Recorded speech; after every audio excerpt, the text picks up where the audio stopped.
నమస్తే, KVC news స్వాగతం. ప్రతిక్షణం సామాన్యుడి పక్షం. నేను మీ చలపతి. నేటి వార్త. ఇప్పుడు ఇష్టంలో కూడా ఇవ్వాలి కదా, పింఛన్లు అన్నాడు. ఇప్పటిదాకా పింఛన్లు ఎవరు? రేవంత్ రెడ్డి. ఇప్పుడే పాదల్లో పింఛన్ కూడా వేయాలి. మాకు కూడా పింఛన్ గరీబోళ్ళం. ఇప్పుడున్న సౌకర్యం కదా, గరీబోళ్ళమే కదా, మాకు కూడా పింఛన్ ఇస్తున్నాడు. ఒంటరి మహిళలు కొడుకులు లేరు, మాకు ఇద్దరు బిడ్డలే. ఇల్లు కిరాయి ఇంటేనే ఉంటున్నాం. మరి గరీబులకన్నా ఇవ్వాలి కదా. ఇష్టాన్ని వాగ్దానాలు చేసినాయి ఇవ్వాలి కదా. దేనికి వాగ్దానాలు చేసాడు? 420 ఉన్న వాగ్దానాలు ఎవరికి ఇస్తుండు? మామూలుగా పేపర్లు ఇచ్చి ఆడిచ్చిండు. రాగానే చేయాలి. ఒక బస్ ఫ్రీ బస్సు రోజు పోతామా? ఎవరో తప్పది అనుకున్న హోటళ్ళు పోతారు, హాస్టల్లో వస్తారు. మనకి బస్తో ఏమో అవసరం? ఒక 30 రూపాయలు పెట్టుకొని బతకలేము మనం ఇళ్ళలో. బస్సులే లేకపోతే పోతాం వస్తాం. బస్సులే ఫ్రీ చేసి లాభం ఏమైంది? గరీబులకు ఎన్ని ఉన్నాయి? మస్తున్నాయి. ఇప్పుడు పింఛన్లు పెద్ద అందరు ఇళ్ళలు ఉన్నారు, బేవాళ్ళు అందరు ఇళ్ళలు ఉన్నారు. పెద్ద మనుషులు, ముసలు, వయసులు 2000 పింఛన్ కూడా వాళ్ళకి ఇంకా లేకపోతే ఎట్లా? 2000 అయినప్పుడు 2000 వేయాలి. ఇప్పుడు 4000 ఇస్తాను. 4000 2000 అయ్యి ఒక పేరు ఉన్నది, ఒక పేరు వస్తుంది. కేటీఆర్ తన నీకు కూడా మంచి పేరు వస్తుంది. నువ్వు అన్ని వెనకకి పెట్టి మాట్లాడతావు. ఏం మాట్లాడుతున్నావు నువ్వు? నిన్నెవరు ముఖ్యమంత్రిని చేసారు? నువ్వు ఎట్లా ముఖ్యమంత్రి అయినా? ఇప్పుడు మేమే కాదు నిన్ను ముఖ్యమంత్రిని చేసింది. మేము ఎన్నుకుంటున్నాం ముఖ్యమంత్రి అయినా. ఎన్నుకోకపోతే ముఖ్యమంత్రి కాకపోతే ఇప్పుడు కరీంనగర్ గాలి ఓట్లు కలెక్ట్ చేసి కేసీఆర్ గెలవకుండా చేసారు. ఇప్పుడు వాళ్ళే చెప్తాను కొట్టుకుంటారు. ఇప్పుడంటే చెప్తాను కొడతాం, దాంతో కొడతాం, దీంతో చెప్తాను కొట్టి ప్రైమ్ మినిస్టర్ చేసారు. అందరు కలిసి ప్రజలందరూ ఎవరు ఇష్టం వస్తే వాళ్ళు మాట్లాడతారు. పెద్దోళ్ళు అంటే మీకు చాలా సాయిగా వస్తుంది అని మీరు ఎవరికి ఎట్లా వస్తే అట్లా మాట్లాడతారు. మాటలు గరీబ్ వాళ్ళని చెప్తాను కొడతారా? వాళ్ళే గెలిపేయాలి, వాళ్ళతో చెప్తున్నారు. జగన్ గారికి నా ధన్యవాదాలండి.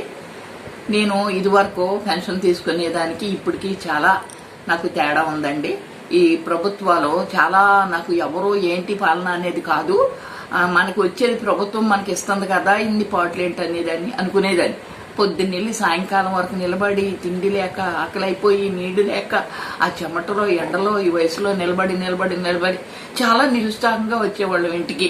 అంటే ఇది స్టార్టింగ్ లోంచి 3 రోజులకి కానీ మాకు పెన్షన్ అందేది కాదు.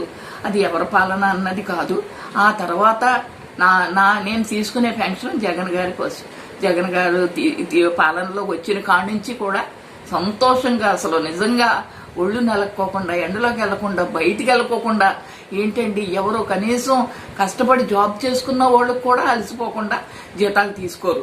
మాకు ఇంటికి వచ్చి తలుపు కొట్టి నిజంగా మాట ప్రకారం నెరవేర్చారు ఆయన. చాలా సంతోషం అండి.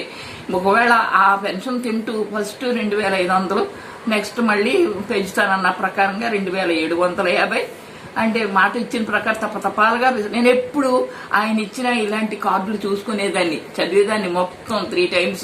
ఇంటికి అన్న ప్రకారంగా చేస్తున్నారా లేదని, అన్న ప్రకారంగా అందరికి అన్ని విధాలుగా కూడా చేశారు చాలా మందికి. అలాగే ఇది కూడా నెరవేర్చినందుకు చాలా వందనాలు బాబు. మీకు తప్పతపాలుగా ఇస్తానన్న ప్రకారంగా మీ యొక్క పరిపాలన ఎండింగ్ అవుతుందనగా పెంచారు. 250 ఇప్పటికి 3000 చేశారు. చాలా నిజంగా తిన్నప్పుడల్లా నాకు గుర్తొస్తాను. మీరు మా ఆశీస్సులు, ఇలాంటి వృద్ధులందరూ ఆశీస్సులు మీకు ఉండాలి, మీ కుటుంబానికి, మీకును.